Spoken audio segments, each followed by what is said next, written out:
Татарстан дәүләт телерадиокомпаниясе Татарстан мөселманнарының диния нәзарәте Вагаз телевизион ачык конкурсын игълан итә.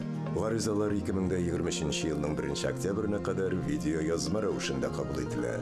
Тулырак мәгълүмат trt.tv.ru сайтында. Assalamu alaykum ve rahmetullahi ve berekatuhu hürmetli din kardeşler. Vagaz televizyon açık konkursun devam etebіз. Onda 15 yaşı tolgan her kim katnaşa ala. Bugün qarashni günahtan saqlauga bağışlangan Vagazın İslamны kabul etüning 1000 yıllığı ismindagi Qozon Yuqori Müslüman Medresesi şakirti Fidail Haji Muratov söyley. Bismillah, elhamdülillah, esselatu vesselamu ala rasulihi Muhammedin ve ala alihi ve ashabihi ecma'in. Allah subhanahu wa ta'ala kişiye bu dünyada büyük köp nimetler verdi. Hatta onlarını sanap da bitirip bulmay.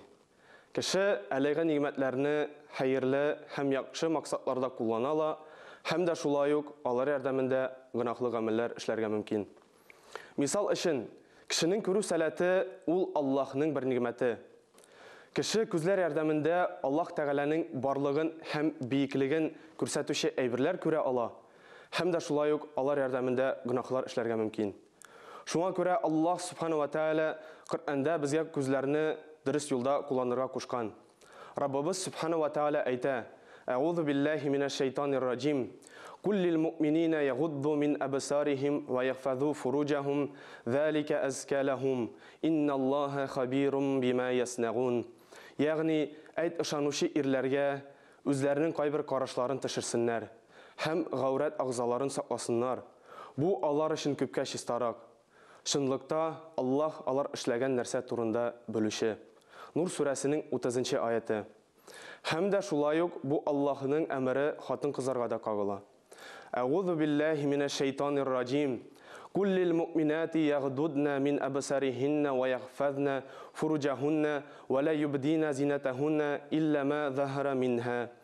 Ягъни әйт ышанучы хатын-кызларга үзләренең кайбер карашларын төшерсеннәр һәм гаврат агзаларын сакласыннар.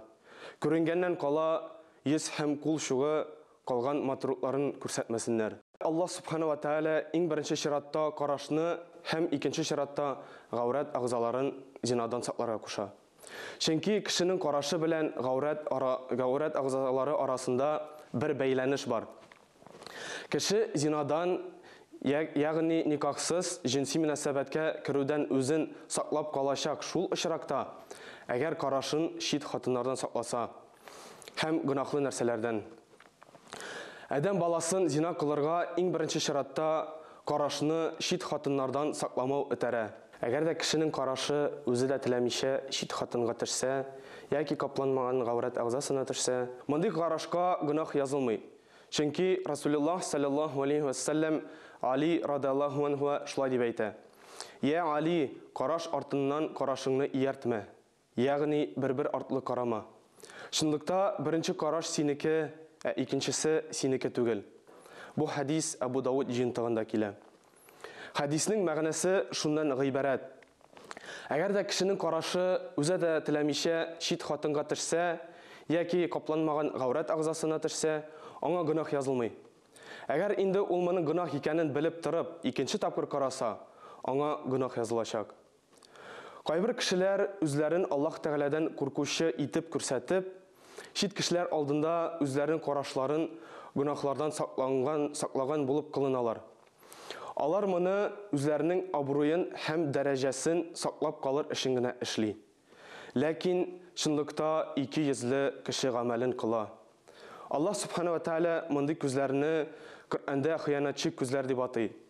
Аузу биллаһи минаш шайтанир раҗим. Я'ламу хаинатал а'юни ва ма тухфис судур. Ягъни ул Аллаһ күзләрнең хыянатчысын һәм күкрәкләр яшергән нәрсәне белүче. Кафир сүрәсенең 19-нчы аяты. Ибн Аббас радиллаһу анһу бу аятны шулай аңлата. Кешеләр арасында берәү шит хатын-кыз үтеп киткәндә, кешеләр алдында үзенең дәрәҗәсен саклар өчен карашын төшергән була. Әгәр инде аңа кешеләр игътибар итмәсә, ул бу шит хатын-кызга карый башлый. Һәм дә шулай ук әгәр кешеләр күрә дип курка башласа, карашын тагын төшергән була. Ләкин Аллаһ Субхану ва Тәгалә аның күңелендә нәрсә икәнен белде инде. Һәм дә шулай әгәр кеше карашын гөнаһ булып саналган нәрсәләрдән сакласа, Аллаһ Субхану ва Тәгалә аның хәтерен яхшырта һәм гыйлем алуын җиңеләйтә. Имам Аш-Шафиғи бик тә хәтерле кеше булган. Ул Коръәннең бер битен яклаганда күзе төшкән икенче битне дә яклый торган булган. Көннәрнең бер көне аның хәтере начарлана. Һәм шуннан соң ул укытучысы Вакыйгка зарланып, Вакыйг аңа киңәш булып, гөнаһ кылмаска куша һәм гыйлем ул нур, Аллаһның нуры гөнаһлы кешегә бирелмәй дип әйтә. Шуннан соң Имам Аш-Шафиғи хәтеренең начарлануын бер вакытта урамда барганда чит хатын кызның аяк табынына карау белән бәйли. Кешенең карашын гөнаһлардан сакламауның төп сәбәбе. Беренчесе ул Аллаһ Тәгаләнең газабыннан куркмау. Икенчесе шайтан кытыртуы һәм өченчесе нәфсне тыймау. Әгәр адәм баласы Аллаһ Тәгаләнең кыямәт көнендә булачак газабыннан курка икән, ул карашын гөнаһлы нәрсәләрдән саклаячак. Аллаһ Субхану ва Тәгалә безгә карашларыбызны хәерле нәрсәләрдә кулланып, гөнаһлы нәрсәләргә караудан сакланырга ярдәм итсен. Субханака Аллаһумма бихамдика ашһаду ан ла илаха илля ант астагфирука ва атубу илейк. Җомга көнебез мөбарәк булсын. Барыгызга да саулык, сәламәтлек теләп, бүгенгә сау булашам. Әссәламу алейкум ва рахматуллаһи ва баракатуһу.